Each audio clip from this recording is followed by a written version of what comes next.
Boa tarde, pessoal. Bem-vindos à primeira Live in Tech de 2021. Estou muito honrado aqui de estar iniciando aqui o programa. Lembrando aqui, o Intech, o programa que a gente estruturou os CEOs e os heads de tecnologia, né, para poder ajudar a impulsionar essa transformação digital aí tão importante que a Cosan tem que passar. A gente sabe que é uma jornada que passa por mudança de mindset, então é super importante a gente estar conectado, estar conversando aqui, debatendo os temas. E nessa linha, hoje, eu estou trazendo aqui um convidado super especial para dividir um pouco da experiência dele com a gente, o Rodrigo.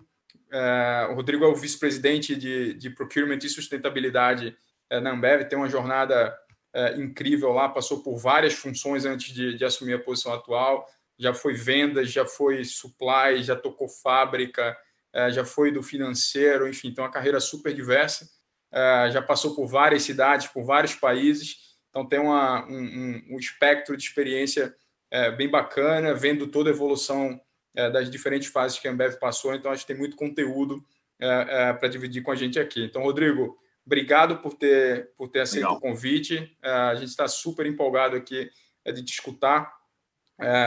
E se você quiser, se apresenta um pouco para a gente aí. Não, acho que só, primeiro, obrigado, Renato, pelo convite. É uma honra estar aqui podendo contribuir e trocando, né? Eu acho que não sou só eu que aprendo, que passo informações, experiências. Eu acho que sempre é muito gratificante poder interagir, a gente sempre aprende, né? Sinto orgulhoso aqui de estar representando a Ambev, poder compartilhar algumas histórias, passar um pouco, não só do meu histórico, mas do histórico da companhia, as coisas que a gente está fazendo, os sonhos do futuro também, a gente pode falar um pouquinho disso.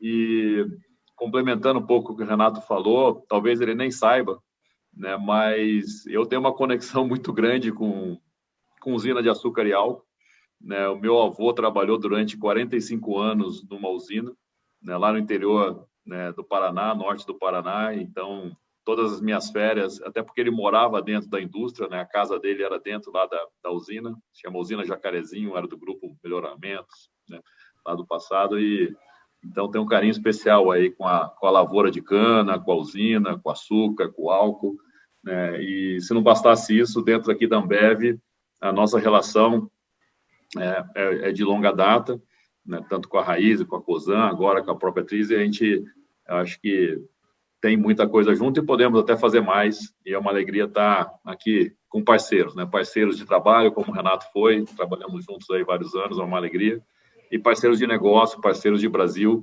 Acho que empresas como a nossa pode deixar para a sociedade algo melhor, né? E para os nossos clientes e funcionários. Bacana.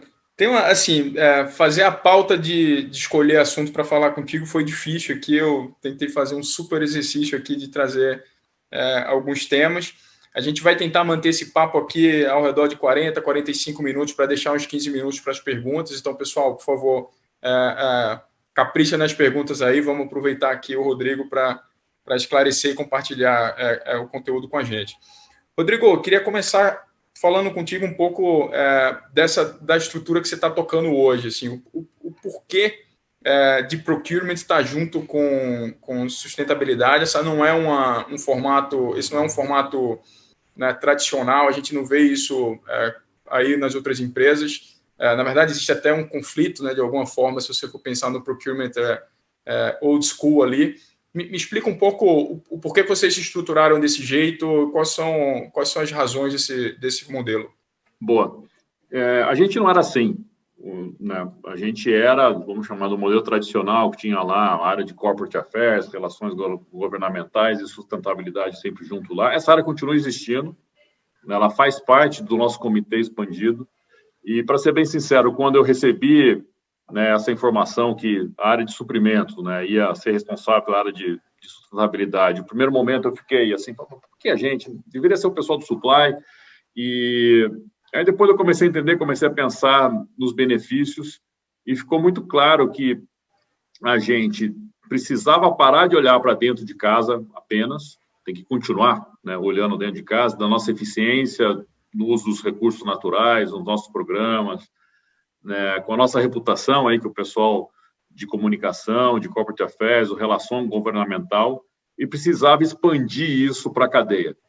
Né? E quando a gente fala de cadeia, ninguém melhor que a área de suprimentos para interagir com os fornecedores, para interagir com o agronegócio, né? Para interagir, né, com projetos novos. Né? Eu acho que o pessoal do supply, né, complementa, mas o pessoal de procurement, aqui no nosso caso, dá essa visão do negócio, complementar ao time de supply. E aí eu comecei a falar, pô, isso aqui faz todo sentido. E aí deu clique quando eu falei, putz, eu não vou criar uma área de sustentabilidade, não. Né? Eu vou alocar as metas relacionadas ao tema nas nossas diretorias. Né? Então, a gente tem, no caso, uma diretoria de packaging. Essa ficou com toda a parte de economia circular, plástico, vidro, lata. A gente tem um diretor de matéria-prima e utilidades, que até o Renato, né, trabalhou aqui com a gente. Esse diretor ficou com a parte do agronegócio e com toda a parte de energia renovável, etc., porque é do business dele. E assim, cada um na sua responsabilidade e conectou com o business. Né? Então, o gestor nosso de energia, que está acostumado a comprar energia no Mercado Livre, fazer as negociações, agora tem a pegada da energia renovável, do crédito de carbono, da questão toda da sustentabilidade. E eu brinco que juntou a fome com a vontade de comer, porque o profissional da Ambev se sentiu super motivado, engajado de ter um propósito a mais.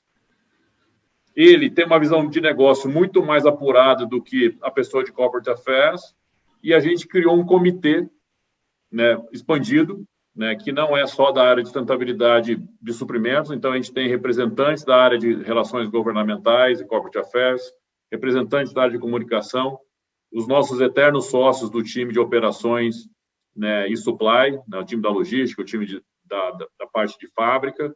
E olha que interessante, eu comecei a cutucar as marcas e aí, recentemente, a gente tem um time de marketing junto, porque entendeu que sustentabilidade tem tudo a ver com o consumidor, tem tudo a ver com o futuro da nossa sociedade como um todo, e ganhou corpo. Né? Então, o histórico é mais ou menos isso, e eu vi que aí muitos projetos que eram difíceis de ser viabilizados, encaixou no business e foi. Então, não tem essa contradição não, Renato, porque sustentabilidade, no nosso caso aqui, é o uso racional de recursos, é preocupar com o nosso mundo, e tem tudo a ver com ser mais eficiente, com procurar alternativas, e a gente conseguiu, eu acho que, aumentar muito a velocidade dos projetos e aí, consequentemente, aparecer e ter a reputação que a gente está conseguindo ter nesse momento. Bacana, não, esse ponto da reputação eu acho super importante a gente tocar aqui, porque eu acho que vocês estão realmente liderando uma agenda muito bacana, assim, isso ficou muito evidente até agora na pandemia, com todas as iniciativas que vocês fizeram, mas é uma agenda recorrente que vem há um tempo. E eu lembro desse negócio começar há muito tempo atrás, lá quando o Better World foi incorporado no sonho. Antes era ser a maior e melhor, e aí em algum momento virou ser a maior e melhor, mais no mundo melhor.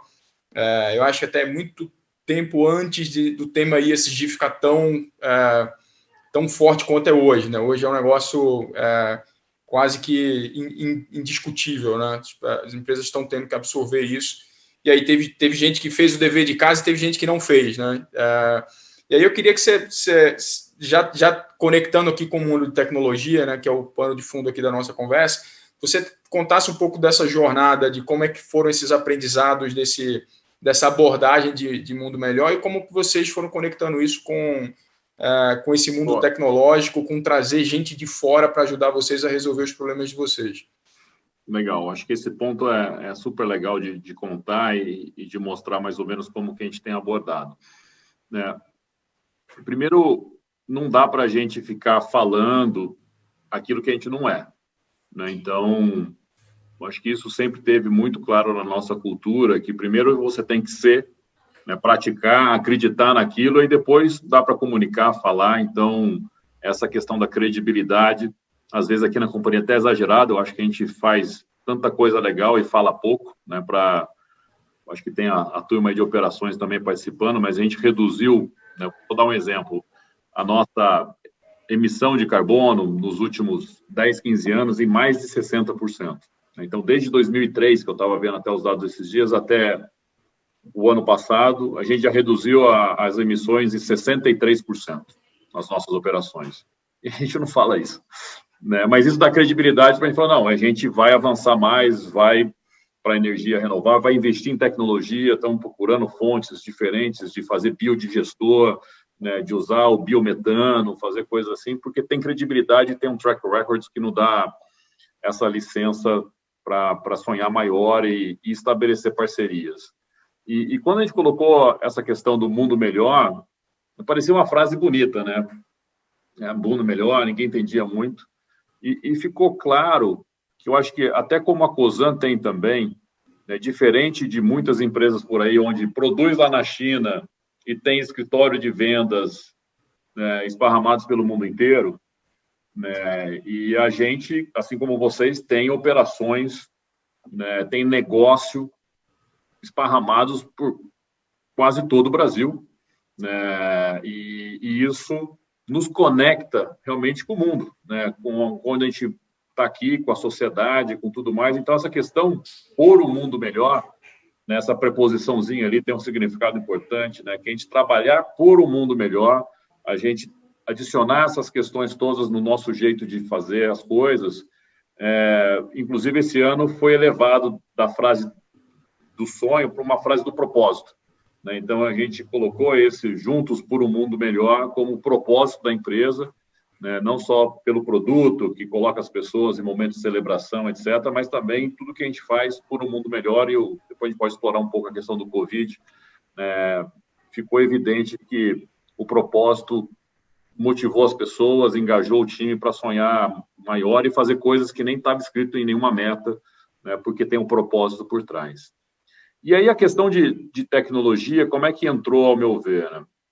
A gente sempre tentou usar a tecnologia como uma alavanca de negócio, né? Cada uma das diretorias sempre teve, né, das vice-presidentes aqui, um programa de tech, né? Então tinha lá o Tech Logística, o Tech Sales, a gente lançou agora, há 4 anos atrás, o Tech Procurement, e isso tudo sempre teve muito ali com um foco de pro-business, da gente fazer as coisas de uma maneira mais automatizada, mais digitalizada, e a gente percebeu que não era suficiente, né? Tinha que fazer mais. E aí eu vou direto à sua pergunta, e a gente viu que a gente não tem o know-how, a gente não é uma empresa tech, né? A gente é uma empresa cervejeira, centenária, sabe? Um negócio que não é tech, mas o clique também foi que o consumidor está virando tech, a forma de distribuir está ficando tech, né? As formas de fazer negócio têm jeitos mais inteligentes quando você usa o tech, né? E aí foi muito legal quando a gente definiu que precisava deixar uma área específica de tecnologia. É a primeira vez que a gente tem um vice-presidente full-time só pensando em tecnologia, né? A gente trouxe uma pessoa da Amazon, né, com esse mindset, com know-how. A tecnologia sempre estava conectada com financeiro, depois esteve até conectado com logística, né, depois foi para a área de serviços compartilhados, né, era sempre uma área meio que junto ali com alguém, e a gente trabalha de maneira, vamos chamar assim, não centralizada, não é o time dessa diretoria que faz tudo, eles têm o know-how, têm os times que apoiam, mas cada área de negócio tem o seu time tech, como eu falei, eu tenho o Tech Procurement, o meu par aqui da logística tem o Tech Logistics, tem o Tech Supply, Tech Vendas, e isso tudo meio que a gente vê as sinergias com o time dessa vice-presidência nova que a gente criou há 1 ano e meio atrás. E a gente viu também que sustentabilidade e tecnologia meio que também andam juntas, porque tem muita coisa que a gente precisa, por exemplo, reduzir as emissões. E a gente viu que tem que desenvolver tecnologia. E aí tem que acessar os fornecedores grandes e tem que acessar as pequenas empresas, as startups. Temos que começar até criamos aceleradora, criamos outros negócios para potencializar essa jornada da sustentabilidade. E, no paralelo, na área de negócio, de vendas mesmo, a gente criou também estruturas. A gente pode falar um pouco aqui, acho que o Renato vai me perguntar, inclusive, sobre as ITEC, as IEX, que são modelos da gente aprender a lidar com pequenas empresas, startups, para acelerar, aprender, né, para não colocar na máquina. Porque se coloca na máquina, a gente vai tratar as pequenas empresas do mesmo jeito que a gente trata as grandes, e aí vai, né, pisar na cabeça deles, não vai conseguir ajudar a fazer esse é a um ponto rampa, né, de que crescimento. eu queria explorar contigo, porque essa é uma pergunta recorrente aqui entre a liderança da Cosan, que é um pouco de tentar achar esse formato, né? Porque em segmentos diferentes, né, numa indústria é diferente, mas as dores são parecidas, né? A gente, enfim, a gente sabe fazer muita coisa, mas não sabe tudo. A gente vê as oportunidades, tantas oportunidades de melhoria, né, dos nossos processos no ESG ou, enfim, qualquer coisa nessa linha de produtividade, como as oportunidades de outras linhas de rentabilidade, de negócios diferentes. E a gente está, como grupo, se encontrando nesse modelo. A gente tem um modelo como o Trize, que é uma empresa independente, uma startup que está sendo investida pela Cosan e tocando um negócio, e a gente tem, por exemplo, dentro da Raizen, o Pulse, que é um hub para colher startups e acelerar. Na visão de vocês, existe esse corte? Assim, o que é que vai para uma aceleradora? O que é negócio? Como vocês estão organizados? Boa. Assim, primeiro que o modelo que está hoje, que eu vou descrever um pouquinho, não foi como nasceu, né? A gente ainda está batendo cabeça, está aprendendo, está ajustando à medida que a gente vai evoluindo. Eu acho que o legal é que esse mindset de se abrir para fazer de formas diferentes ficou na cabeça de todo mundo, né? E eu acho que é fundamental a liderança, né? Eu acho que até está aqui hoje escutando a gente falar, né? Desde pessoas mais sêniores como eu, numa vice-presidente, como gestores de áreas, tem que abrir a cabeça, né? Buscar informação e aprender, né, sobre tecnologia, sobre novas formas de fazer negócio, conversar dentro da empresa. Hoje tem informação para tudo quanto é lado na internet, estudar um pouquinho, ler, participar de discussões, ver fóruns e está muito curioso para entender tudo que está disponível aí. Isso abre a cabeça e abre a oportunidade de negócio. E a gente teve a primeira iniciativa lá atrás, quando a gente criou essa ZX, que basicamente falou, pô, a gente precisa ter uma estrutura separada que vai investigar oportunidades de negócio, micro cervejarias. O Zé Delivery nasceu lá, que é hoje um canal de distribuição nosso para o consumidor, né, que já tem 6 anos. Né, e agora, na pandemia, que o negócio bombou. Né? Então, a gente já estava lá investido. Acho que o Renato estava aqui quando a gente começou com isso ainda, né, Renato? Estava, sim. E começa pequeno, a dor de cabeça, aprende, tem que investir, tem que errar, aprender. Mas a gente entendeu que a gente não vai só dar tiro na mosca, né? A gente vai dar alguns tiros, alguns vão acertar na mosca, mas precisa se organizar também para não acabar a munição e ficar desperdiçando bala por aí. E a gente vem aprendendo, e hoje, como é que a gente está organizado? Depois a gente pode explorar um pouquinho essa jornada, mas a gente se organizou que existe vamos chamar assim, um departamento separado que olha oportunidades ligadas ao nosso negócio. Né, core business aqui mesmo, de cerveja, refrigerante, adjacências ali do negócio e formas de distribuição disso, que é a ZX. Né, então, a gente está bem estruturado lá. E aí, como é que funciona? A gente pegou e descobriu que tem um negócio novo numa startup, se aproximou, investiu ou não investiu, mas está fazendo parceria com eles. A partir do momento que a gente começa a lançar um produto lá, fazer o negócio, ele começa, durante a fase inicial desse negócio, dentro das ZX. A partir do momento que ganha escala e começa a ficar grande, ele migra para o negócio. Então, vou dar um exemplo. A gente, alguns anos atrás, comprou uma cervejaria lá em Ribeirão Preto, chamada Colorado. Acho que algum de vocês conhece a marca, aquela do Urso, etc. Começou lá nas ZX, era pequena, era regional. A gente começou a expandir, entendeu, aprendeu, viu. O negócio começou a crescer, começou a virar com um volume representativo. Hoje, a Colorado saiu das ZX e entrou já para o business, porque ganhou escala e tem outras coisas menores que estão continuando lá. Tem uma metodologia até depois de valuation para quem está lá, para o sistema de remuneração. acho que é um outro assunto para a gente falar, mas é basicamente isso. E aí, com o passar dos anos, acho que foi há 2 anos atrás, a gente falou, tecnologia bombou. E aí não é core do nosso business igual era a ZX. A ZX não sabia ver essas teses de tecnologia, relacionadas à tecnologia, né? E a gente criou a ZTech, que o conceito é parecido, mas era para focar também em achar parceiros de negócio, não necessariamente no core business, para fazer negócios relacionados à tecnologia. Até antes aqui de começar com vocês, eu estava participando do board de uma das nossas startups que a gente está investindo, que é uma startup de tecnologia que oferece energia renovável para os nossos pontos de venda, que tem tudo a ver até com o meu negócio de procurement, tem tudo a ver com o meu negócio de sustentabilidade, por isso que eu estou no board da empresa lá junto, ajudando eles a crescer.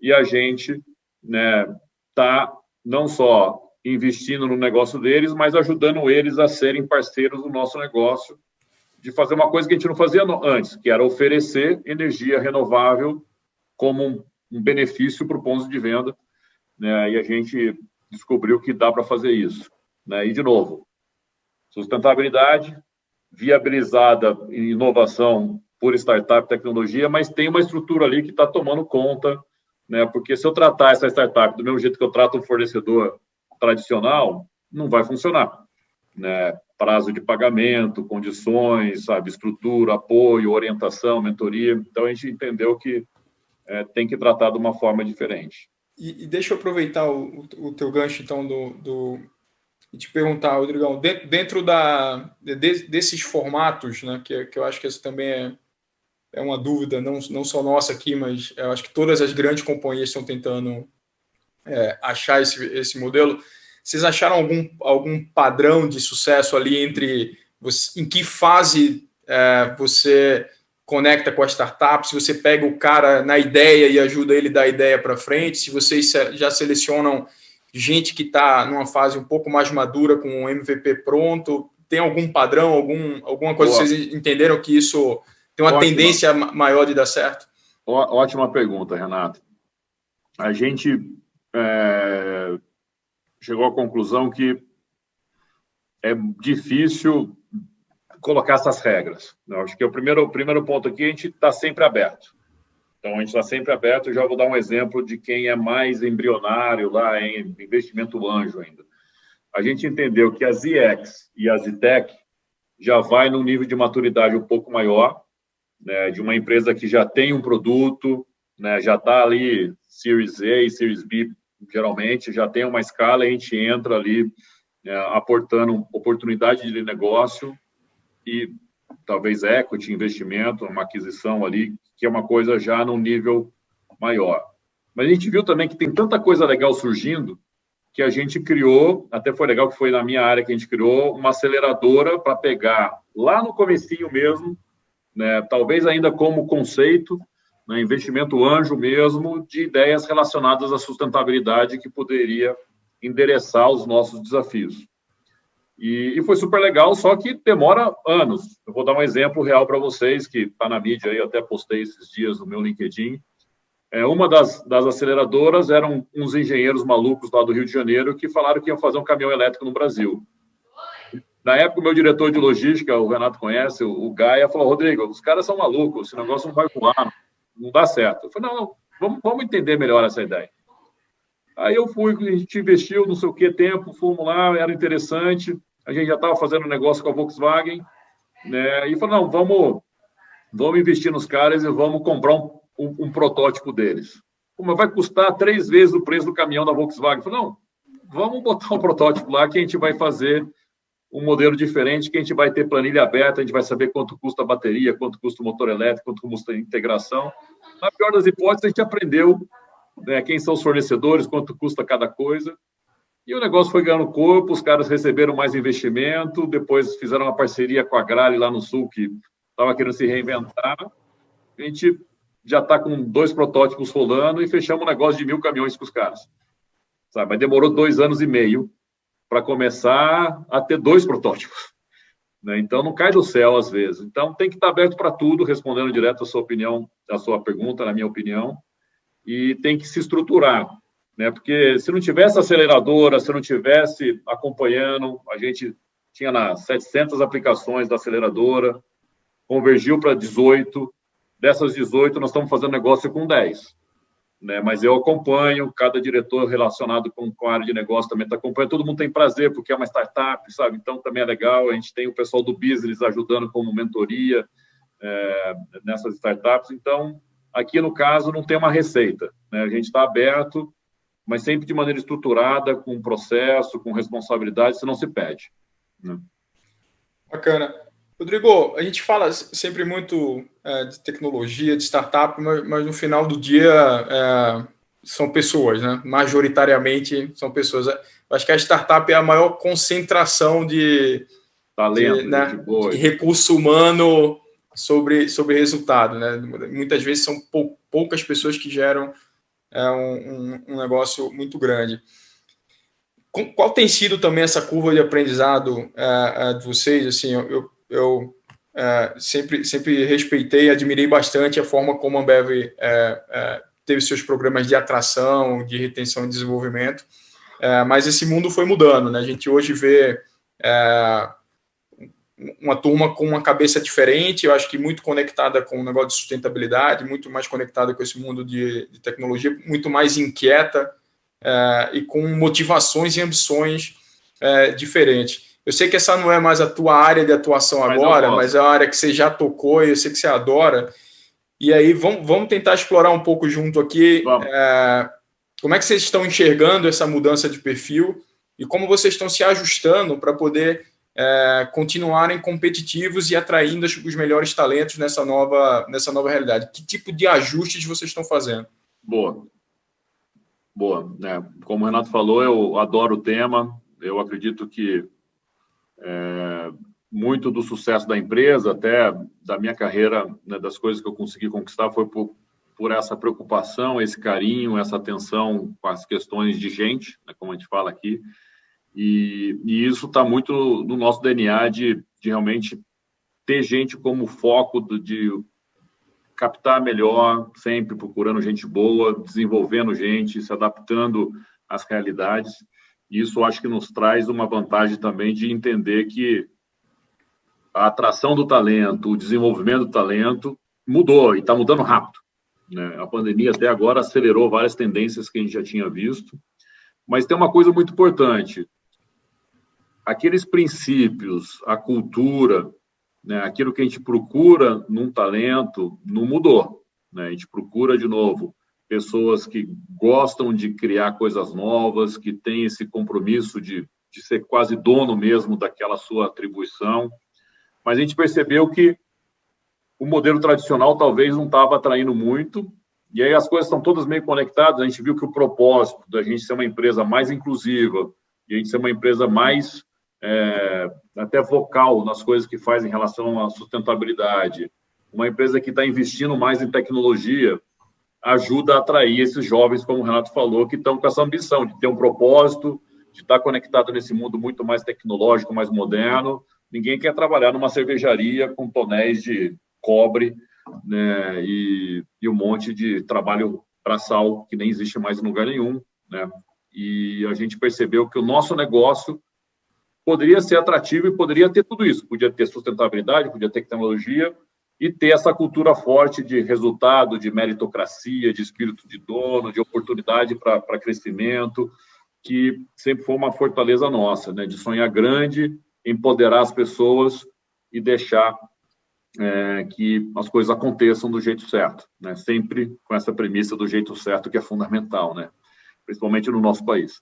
E aí foi muito legal que ficou fácil fazer o ajuste e algumas coisas eu posso comentar para vocês. Primeiro, a gente percebeu que aquele modelo tradicional, né, de contratar os trainees só naquelas 3, 4, 5 faculdades top do Brasil, talvez não estava sendo inclusivo o suficiente, talvez a gente estava perdendo talentos que tinham por aí. Então, a primeira coisa, a gente quebrou essa barreira e, inclusive, contra várias opiniões aqui, quebrou, inclusive, a necessidade de inglês, porque a gente viu que o inglês travava, principalmente, aquela diversidade que é difícil no Brasil, de raça, de cor, né? Então, isso também foi uma barreira que a gente quebrou e foi super legal. Eu participei do processo aqui, como eu sempre participo.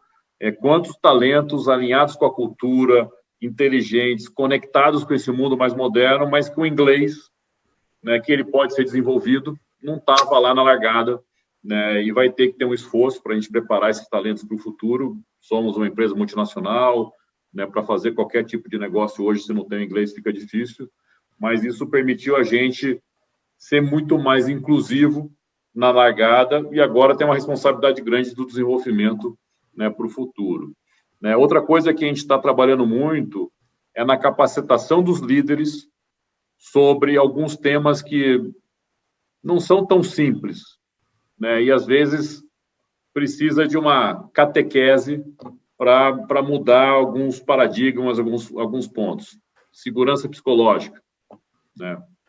Parece bonito falar, né? Ficou um tema do momento, mas a gente está fazendo exaustivamente discussões, trabalhos em grupo, falando com experts, escutando como você ter essa segurança psicológica de colocar sua opinião, de ter um grupo inclusivo, de ter gestores que facilitem essa interação com os jovens, né, que colocam a sua opinião e que querem o bem do negócio, é importante. Viés inconsciente, é outra coisa que a gente sabe que todo mundo tem, né, mas não para de maneira estruturada para se capacitar, treinar processos que evitem, né, e a gente evolui nos processos internos para tentar quebrar um pouco esse viés do Rodrigo querer contratar todo mundo que é parecido com ele, que fez engenharia na USP ou que fez não sei o que lá, sabe? É uma tendência. A pessoa fala que estudou lá na Poli, eu já gosto mais na largada, sabe? Não pode, né? Então, e hoje eu estou muito mais consciente porque a companhia me ajudou a ter essa capacitação. Então, a gente vem preparando os líderes de maneira, aí, de novo, exaustiva para a gente estar preparado, né, nessa jornada de atrair os talentos do futuro, sendo que aquele core continua o mesmo, né? Legal. Rodrigo, deixa eu aproveitar que a gente andou bem na agenda de fazer uma provocação que eu até fiz num artigo que eu escrevi essa semana, né, que é um pouco do contraste entre o esforço de transformação digital e a democratização digital, como eu falei, que é realmente fazer com que essa transformação chegue para todo mundo, né? E que eu até brinco no texto que eu falo que, né, nos tempos de ESG, não teria nada mais social do que você pegar e ajudar o teu fornecedor a ter acesso à tecnologia que ele talvez sozinho não consiga ter.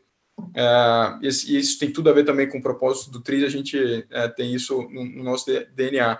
Eu queria que você refletisse um pouco aí sobre o ponto, e se vocês têm iniciativas nessa linha, também usando aí o teu chapéu de procurement, de ajudar também os fornecedores a acompanharem vocês nessa evolução digital. Boa pergunta. Concordo totalmente. E eu percebi que os projetos de tecnologia que dão certo, sabe, que funcionam, tem algumas características, né, que eu acho que o Renato vai conseguir vislumbrar facilmente. Tem que ter gente experiente que conhece do negócio, porque senão vem alguém com uma ideia brilhante, só que depois na prática não conhece o negócio e a gente ficou com a ideia bonita no PowerPoint, no Excel ali que mostrou o business case, o investimento, o NPV, era bonito, mas na realidade a gente tem alguns projetos, infelizmente, que era muito bom de PowerPoint, né? Porque faltou a experiência de alguém do negócio que comprou a ideia, que gostou. Então, os projetos de sucesso têm que ter muito essa conexão com alguém do negócio, tem que ter gente boa de tecnologia, porque tem muita gente que fala que conhece tecnologia e ainda está que nem eu, aprendendo ali a mexer no Excel e querer fazer coisas em Fortran ou C+, né? Eu não sou da época do Fortran, não, já sou da época do C+. E já tem muita coisa nova e isso já virou pré-história, né? E tem que ter essa preocupação que o Renato falou da gente realmente ter capilaridade, expandir e chegar grande, porque é legal ter um piloto que funciona num posto de gasolina, né? Que na hora de você expandir, não, funcionava só naquele posto, naquelas condições, sabe? No da outra cidade ali já não funciona mais, porque tem o imposto, tem o fornecedor diferente, tem o sistema, tem a internet. Eu acho que isso é fundamental para dar escala. Na nossa empresa, né, de vocês também, se não tiver escala, Legal, um pilotinho bonito para a gente, na melhor das hipóteses, fazer propaganda. Mas aí, pegando o seu gancho do mundo dos fornecedores, né, a gente aqui, né, quando eu voltei até, a gente nunca, eu tinha um cuidado muito baixo de escutar os fornecedores, né? E a gente começou, em 2015 ou 2016, a fazer de maneira estruturada uma primeira pesquisa para escutar mais, né? Como a gente tem falado muito agora, uma escuta ativa, né? De perguntar para os fornecedores onde estão as dores, como é que estão, e a gente percebeu que tinha coisa que a gente já sentia, mas apareceu coisas interessantes, né, principalmente relacionadas à comunicação, a compartilhar conhecimento, que é esse ponto que você está falando. E a gente criou uma plataforma, né, com responsabilidade, com plano, com roadmap de médio e longo prazo, para definir projetos que melhorem a nossa comunicação com os fornecedores, que era muito fraca, né? O fornecedor tinha que entrar em 17 sistemas para acompanhar como é que estava o pedido, quando que ele ia receber, sabe? Acessar o banco de dados era uma maluquice, a gente criou um portal e está investindo ainda, né? É uma longa jornada, é um projeto grande para melhorar a comunicação com ele. Criamos uma plataforma muito legal de incentivar novos fornecedores entrarem no nosso sistema. Então, a gente lançou um programa de inclusão de fornecedores. Agora, a gente deu um passo mais legal da gente ter também fornecedores liderados por negros, etc., colocando essa questão aí racial também. A gente, nos últimos 3 anos, conseguiu colocar na nossa base mais 2.000 fornecedores. É representativo, está quase 7, 8% a mais de fornecedores regionais, locais, próximos às nossas operações. Criamos uma plataforma que é exatamente essa que o Renato falou, de compartilhar conhecimento, para ajudar a desenvolver os fornecedores. Então, a gente chegou à conclusão que tudo que a gente sabe de gestão, de uso racional de energia, uso racional da água, de sustentabilidade, a gente estruturou de uma maneira simples, com checklists, etc., e está disponibilizando para os fornecedores. Fizemos até um treinamento básico de gerenciamento de gestão, né, para fornecer para os fornecedores. E aqui a ambição é maior da gente estar cada vez mais levando tecnologias, opções e coisas para os fornecedores. E o último, eu já falei, que a gente lançou essa parte de inovação. A gente tem feito várias feiras para agregar ideias de inovação que a gente já fazia no passado, e essa questão da aceleradora de sustentabilidade para trazer ideias relacionadas ao tema. Então, tudo isso dentro de um programa estruturado e de peito aberto e sem esse preconceito de não compartilhar. Não, isso aqui é conhecimento meu, não quero compartilhar. Não, vamos compartilhar. Inclusive, o próximo passo não é só fornecedor da Ambev, está disponível para qualquer empresa pequena que queira conhecer como é que faz uma gestão de energia elétrica, como é que faz uma gestão de água, né, uma agenda de sustentabilidade, assim vai. Bacana. Rodrigão, deixa eu começar a responder, a te perguntar as perguntas que estão chegando, passar para você. Eu recebi uma pergunta aqui da Paula, minha grande sócia Paula Kowarski aqui. A pergunta dela é o seguinte: vocês são um grupo conhecidos por serem focados em resultados e reduções de custos. Inovação não pode ser tratada só como oportunidade de redução de custos. Por definição, significa lidar com os sucessos e fracassos. Como equilibrar isso tudo e como criar um framework de meritocracia para fazer isso funcionar? Boa. Bela de uma pergunta, hein? A gente podia ficar aqui mais 1 hora conversando sobre isso, né? Depois a gente conversa, chama a Paula, a gente pode conversar também depois sobre o tema. Excelente pergunta. E aqui, assim, eu concordo totalmente que não é só inovação para redução de custo, mas eu reforço que a gente também não é filantropia, nem a Ambev, nem a Cosan, para ficar doando dinheiro para ficar tentando desenvolver um mundo melhor. Vou exagerar aqui só para essa questão, né? E a gente quer fazer coisas que agreguem valor para a sociedade e para o negócio, e inovação passa por aí. Eu acho que o primeiro ponto aqui temos que, sim, criar esse ambiente seguro, né, onde o erro honesto, né, pode ser visto como uma ferramenta de aprendizagem e de crescimento para a empresa. E a gente tentou se preocupar bastante com as metas, etc., para tirar algumas amarras, né, que a gente mesmo se colocava que depois não conseguia inovar, né, e ter esse erro honesto, como você falou, que vamos dar 10 tiros, vão acertar 2 ou 3, e esses 2 ou 3 vão fazer a gente estar melhor, e os outros 7 vão fazer a gente aprender, e tudo bem, funciona. Né? Vou pegar o exemplo das startups de aceleração. A gente está fazendo um negócio com 10, 4 ou 5 negócios a gente está super feliz, 2 ou 3 negócios a gente vai desengajar. Né? E eu acho que aí vem um ponto. A gente pode sim investir em inovação, tecnologia, em várias frentes. Pequeno, piloto, né? Então tem aquele negócio. Se vai bombar, investe mais e cresce. Se não for crescer, insiste ali um pouquinho, aprende, vai, mas desengage. Né? E a gente está aprendendo a fazer isso, não é trivial, né? E tem que tomar cuidado também para não desengage tão cedo. Né? Tem a historinha do caminhão elétrico ali, se a gente tivesse... Durante a pandemia, a primeira coisa que me fala, Rodrigo, agora ferrou. Né? O preço da bateria explodiu com o dólar, não vai ser mais viável, né? Acabou o caminhão elétrico nosso. Eu falei, calma, vamos ver, não sei o quê. A gente viu que, dependendo como for, a gente vai trazer a fábrica de bateria para o Brasil, né, baseado no tamanho do pedido que a gente pode botar, sabe? Então, é difícil. Eu acho que não tem resposta fácil, mas para mim ter um processo de metas que não coloque amarras aí, que travem esse processo. A liderança tem que estar aberta para aceitar os erros pequenos e erros honestos nesse mundo das inovações, e a gente desengajar a hora que acha que tem que desengajar, quando é difícil. Eu não sei se respondi, Renato. Não, acredito que sim. Senão a Paula, a gente se Fala conecta os três depois. e você faz uma segunda rodada com ela. Deixa eu trazer outra pergunta aqui do meu outro sócio aqui, o Rubio. O Rubio toca toda a parte de tecnologia da Rumo, né? Então ele é o líder aí de todas essas locomotivas semi-autônomas, enfim, está fazendo uma revolução junto com o time da Rumo. A pergunta do Rubio aqui é muito... Vou tentar dar uma resumida para não ler a pergunta inteira, mas você mencionou sobre essa composição de ter a área de tecnologia como, né, a dona do chapéu, a mola propulsora aí do negócio, e de ter essas subdivisões dentro das áreas, como o Logtech, o Procurement Tech.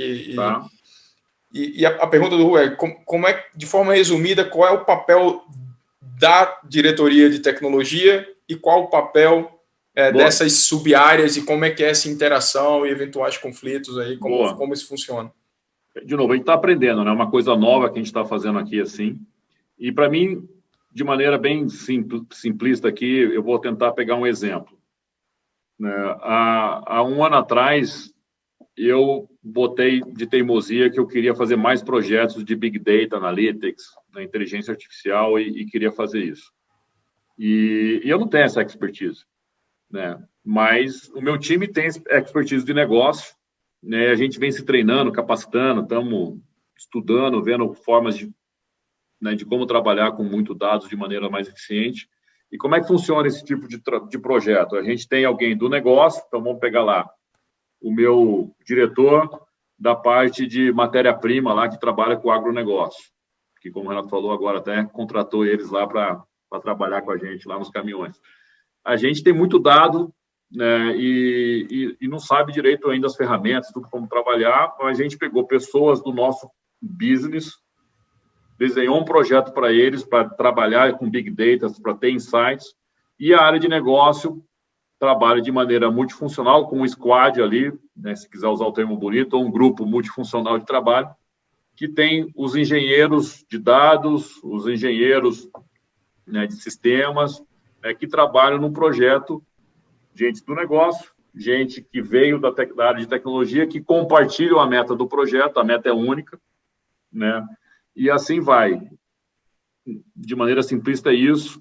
E tem conflito? Sempre tem, né? Mas, de novo, como a meta é compartilhada e o investimento não é a área de TI, né, antigamente, que define o valor de investimento, é a área de negócio que vai lá e fala, eu preciso desse investimento, desse projeto, e estou me comprometendo a ter um benefício daqui a um ano ou daqui a 2 anos, dependendo como for, né, e a área de negócio que briga, entre aspas, por os recursos para investir nos projetos. Tá claro. Rodrigo, me fala um pouco, deixa eu voltar aqui e eu mesmo te fazer uma pergunta. quais são os aprendizados nas discussões internas de vocês aí desse período de pandemia, né? Porque a gente viu aí uma transformação nos hábitos em geral, tanto nos hábitos corporativos, né? De a gente estar fazendo esse evento virtual aqui, por exemplo, e a gente acha que tem um movimento pendular, né? Tem coisas que estão assim e tem coisas que ficarão assim. E a tecnologia acabou, várias coisas de tecnologia acabaram mostrando para a gente que a gente poderia já ter mudado e não mudou, e a pandemia veio e acelerou esse processo. Acho que o negócio do home office é um clássico desse negócio. Assim, ninguém tinha coragem de fazer e agora todo mundo viu que não é tão ruim assim, e que em vários segmentos funciona muito bem, e que tem modelos híbridos agora que também podem acomodar muito bem. E aí, voltando ao ponto do perfil dos novos entrantes aí, desse novo time que tem uma agenda diferente, quais são as coisas que vocês vão estar adaptando, que vocês aprenderam nesse 2020 aí, nesse período todo com todas essas restrições, sejam coisas mais internas ou sejam coisas de negócio? Tá, boa pergunta. De novo, dá para fazer um bate-papo só disso, né? Mas primeiro, falando do negócio, eu me surpreendi positivamente como a nossa cultura, né, dessa questão do dono, de realmente acreditar que as pessoas são inteligentes mesmo e vão tomar as decisões de negócio, fez a diferença nessa hora onde a gente precisou empoderar as pessoas para fazerem as coisas. Não tem mais aquele negócio de ficar supervisionando, porque a pessoa está lá na casa ou está em outro lugar, e etc. E realmente apoiar, tanto de maneira técnica, com conhecimento técnico, mas principalmente também de maneira psicológica, né? Porque muita gente precisou desse apoio do seu gestor, né? Dentro de uma cultura que estava muito clara, o que a gente acreditava que precisava fazer, deu um resultado brilhante, e um montão de coisas que a gente achava que é impossível fazer de maneira remota, a gente fez. Eu até conversei com o Renato na época lá, a gente pensou em pegar álcool de vocês para fazer o álcool gel, e no final das contas, no programa não era o álcool, é o Carbopol, não sei o quê. A gente fez tudo com gente conectada aqui, tomando decisão, mas foi porque colaboração, né? Então, foi fundamental a gente entender que não era a área de suprimentos ou a área de supply que ia conseguir fazer de novo o álcool gel, que eu estou pegando aqui como exemplo.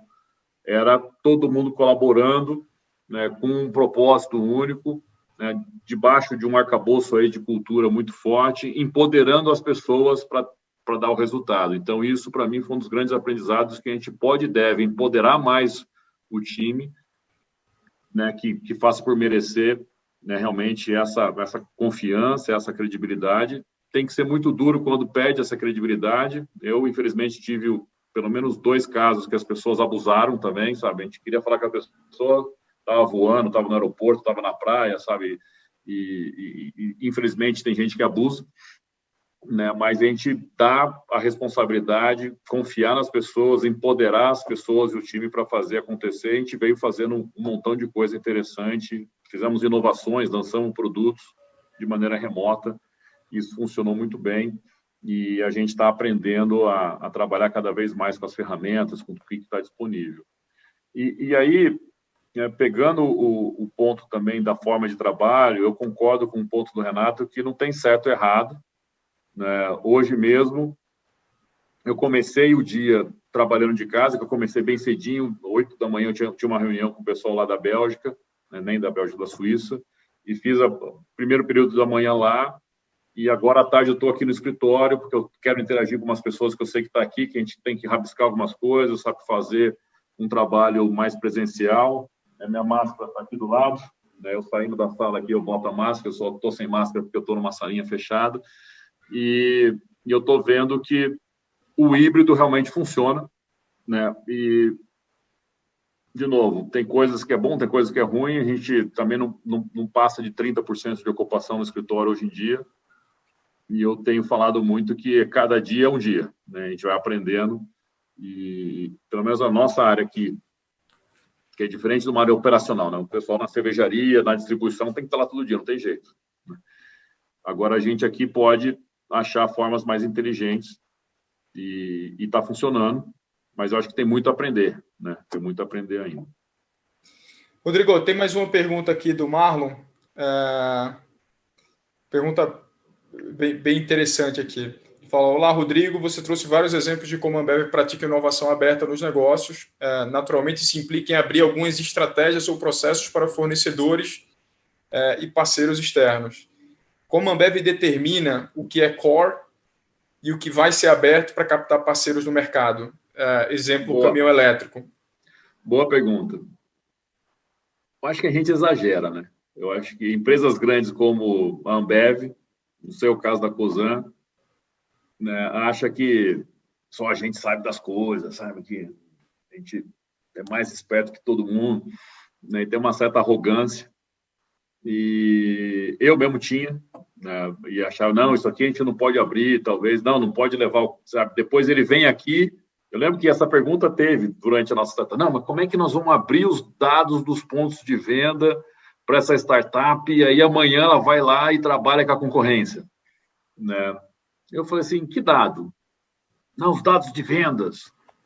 Mas basta, sabe, olhar por aí, sabe? Não é uma coisa assim tão restrita. E eu lembro que teve gente sênior que falou, não, eu sou contra disponibilizar a informação, porque a gente queria, só para vocês entenderem, eu vou explicar aqui que era a informação. A gente precisava saber os pontos de venda que vendiam mais garrafa de vidro para a gente localizar um hub de coleta de vidro, né? E nada tão simples quanto vamos entender para onde a gente vende, e aí é claro que é ali que gera, né? Então a gente localiza o hub no ponto estratégico onde tem uma concentração de consumo de garrafa de vidro.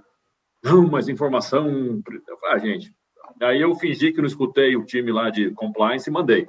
Né? E funcionou, sabe? Não tem problema nenhum. E se vazasse também para a concorrência, não ia matar ninguém, sabe? Era um piloto aqui, em um bairro de São Paulo. Então, acho que tem um certo exagero. Né? Não tem regra fácil. Né? Por exemplo, nossa parte de inovação é mais restrita. Por outro lado, a gente abriu Open Innovation, né, para lançar produtos, né, que tenham embalagens mais sustentáveis, etc. E se a concorrência copiar, ótimo, legal, o mundo ganhou. Né? Então, acho que tem que tirar um pouco os preconceitos e talvez... Não tem coisas, sim, que são estratégicas, que a gente tem que fechar, mas está um pouco mais aberto, sabe? Eu acho que vamos deixar. Eu lembro quando a gente foi também anunciar que a gente estava fazendo a parceria com essa empresa mesmo de energia renovável.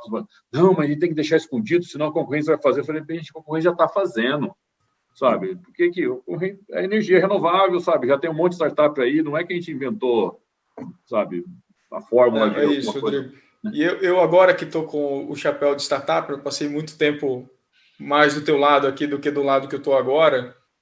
Muitas vezes é isso, é uma ideia boa que pode dar muito certo, que a empresa precisa de uma oportunidade. Se você assina o NDA lá, né? Isso, NDA, taca pau. Mínimo de cuidado e vamos em frente. Rodrigão, tem uma última pergunta aqui para a gente já estar batendo no horário, então tem que ser uma resposta até meio bate-pronto aqui. Mas é uma pergunta do Matheus aqui e é em relação às métricas de eficiência de projetos de sustentabilidade com a turma de tecnologia. Assim. Como é que você mede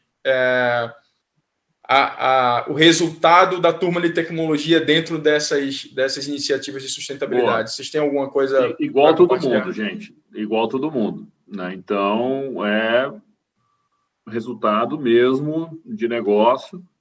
Eu acho que a única mudança aqui que vale ressaltar é que, às vezes, não pode ser no curtíssimo prazo, sabe? Tem que esperar um pouco mais, mas é retorno.